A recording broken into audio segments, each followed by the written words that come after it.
All right, gang, welcome back. This is Nate Doyle again. Now, so what we're going to be covering in this short video, we're going to be going over basically logging into eApp, setting it up, what you're going to need to do, to get started here. All right, now I'm going to preface this. These are things that you want to have done before you're actually meeting with your client. Okay, so basically, what I'm going to give you, the way we're going to walk through this is I'm going to more or less open Zoom when you should be opening Zoom, if that makes sense. Like when you actually should be getting ready to get an appointment with your client. So I'd say we're going to start maybe say 5-10 minutes beforehand. So imagine you have an appointment in 5 to 10 minutes. This is what you're going to be doing beforehand. Okay, so let's start out by opening eApp. So by this point, you have eApp installed. All right, so we're going to go right here to the icon here. Open it up. All right. And you notice it says it's been 0 days and 23 hours since you've done your mandatory update. All right, you need to do an update every 3 days. Every 3 days. You need to do an update with eApp. Okay, so we're just going to click OK. If it was time for me to do an update, I'd click this update button. If this sales button is grayed out, well, that's because you need to do an update. All right, and then when you have sale data in there, when you actually have sales and applications saved in eApp, you're going to click the transmit applications button. But after that, logging in is exactly the same way. Okay, so we're going to do sales. Okay, now if this is the first time you've logged into eApp, you will not have this little drop down here for agency. All right, you'll do that after the fact.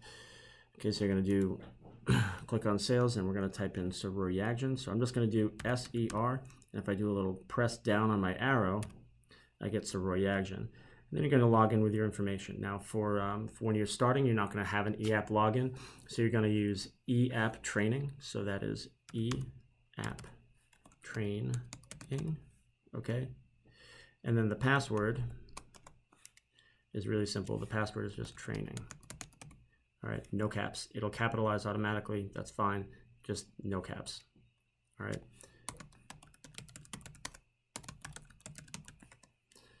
All right, so then we're going to log in here.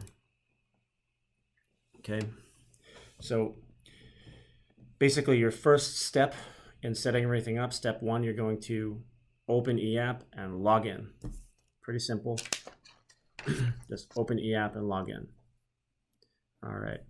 Now, you shouldn't get this screen. This is because I had a presentation going before.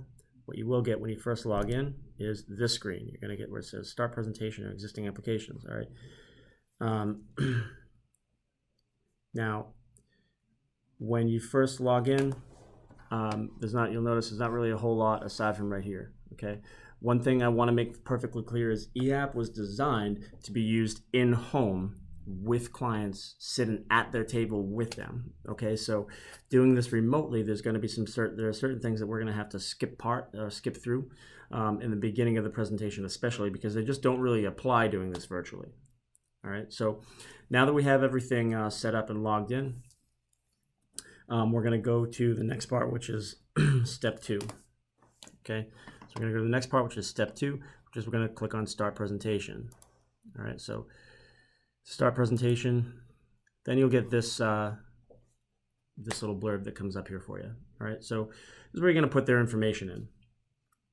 Now, for this, just put in a name. We'll just do let's just do Joe, and then Joe example. All right. For birth dates. You can actually make up a birthday here, but if you're doing this with a union member, for example, you'd already know their birthday because it's on the card. All right, so we'll just make up a birthday. We'll say June 9th, and we'll go 1991. 1991. All right, I'm just going to ask you to select a state. So we're just going to select Mass because I'm in Mass. Live sale or training. For training, always do a training sale. That way you can't accidentally transmit information that's basically false because it's for training. All right, and then for video languages, we're not going to play a lot of the videos here, but in some cases you might be speaking with someone, you might be working with a client who doesn't necessarily speak the best English, but they can get by. In that case, we have Spanish videos for a lot of things that actually would help quite a bit, and I recommend you use them. All right, so that's what the Spanish is for. Family status, are they single? Are they single dependents, meaning they have kids? Are they married? Are they married with kids? All right.